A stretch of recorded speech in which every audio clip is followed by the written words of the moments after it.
অনেক দিন পর এমন একটা মুভি দেখলাম যেটা দেখার পরেই সত্যি কথা বলতে পুরানো স্মৃতি, কান্না, দুঃখ, কষ্ট সব কিছু মনে পড়ে গেল। তো এই মুভিটা যে এতটা ভালো হবে আমি ভাবতেও পারিনি। তো আমরা কিন্তু এখন বেরিয়ে চলে এসেছি, আর আমাদের প্রায় 10 মিনিটের মতো লেট হয়ে গেছে। অলরেডি কিন্তু মুভি চালু হয়ে গেছে। मेरा इंस्टाग्राम डिलीट कर दिया।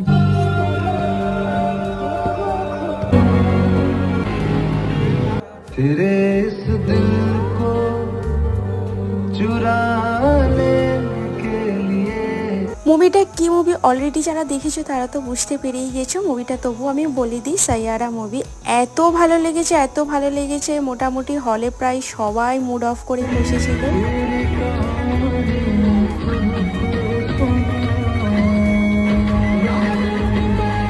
আমি সাজেস্ট করবো যারা কাপল আছো অবশ্যই গিয়ে দেখো, খুবই ভালো লাগবে। আমার তো খুব ভালো লেগেছে আর অনেক দুঃখ হয়ে